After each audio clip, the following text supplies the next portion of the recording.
Welcome back. It is 6:27 here on your Wednesday morning into the holiday spirit today. The Christmas season's always filled with stories. We used to wrap each book in our house every year to unwrap and then read one night at a time for the holiday season.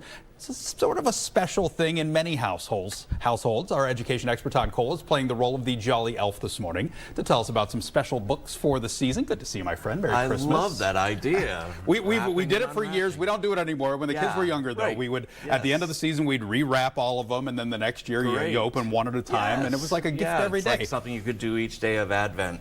Well, this lady, Patricia Polacco, has written over 115 and illustrated them books, and she started her career in her 40s. She's 82 now and still doing great stories, and in my humble opinion, is the best storyteller of all the children authors, and really for all ages. So from kindergarten all the way up to 82, like she is. What makes her style so unique then, in your opinion? Well, she uses stories from her own life, or stories that have been told to her by her grandparents and parents and so forth. And she uses characters from her own life.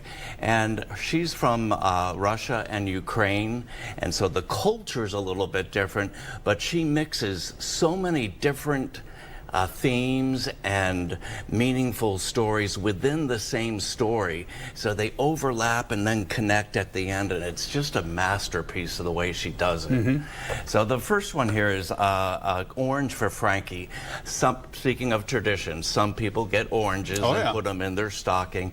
Well, same thing with Frankie, but this holiday there's a major blizzard and Dad is going to get the sack of oranges to bring back, and will he return in time, and will he be safe? You have to read the story. This one, The Gifts of the Heart. A grandfather has just lost his wife, and he's decided to sell the farm, and the grandkids are very upset about that, but have accepted it, but they want to give a special gift to Grandpa this year. And so with the help of a mysterious lady who just shows up in their life, they make angels from the stalks of the corn that are in the field that are still there, but snow all over them.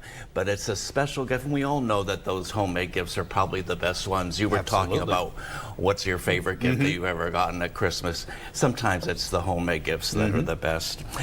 Christmas Tapestry, a story that's been told that took place in Canada, but she adapted it to happen in Detroit.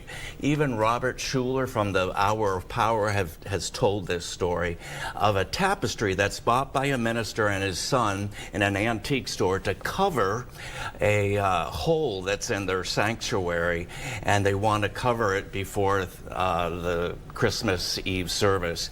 And a woman sees this and says, I think I sewed that 60 years ago in Germany to be a canopy over my wedding. And then they look, and her initials are on the back, and she's just dumbfounded.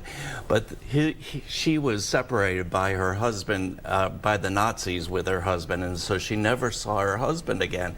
Well, on Christmas Eve, an elderly gentleman comes to their Christmas Eve service and says, I think my wife, who I haven't seen for 60 years, is the one who sewed that tapestry. They reunite, and it's a glorious story at the end. Well, we are a little short on time, so let's run through these three real quick, all right? Okay, yes. Uncle Vova's Tree, a story of a tree that's decorated because Uncle Nova has passed. This one's a great story of two families, one that celebrates Christmas and one that celebrates Hanukkah. Welcome Comfort, a story about a boy who's teased but makes a great friendship between the janitor and him. Oh, Patricia Polacco, more than 100 books she's written and illustrated, which is awesome. An author certainly to check out, especially this time of year. Merry Christmas, my friend. Great to see you. Thanks for having me. Merry Christmas. Always glad. We're festive over here, and as Gavin will tell us, it's feeling festive for at least some of our viewing area this morning.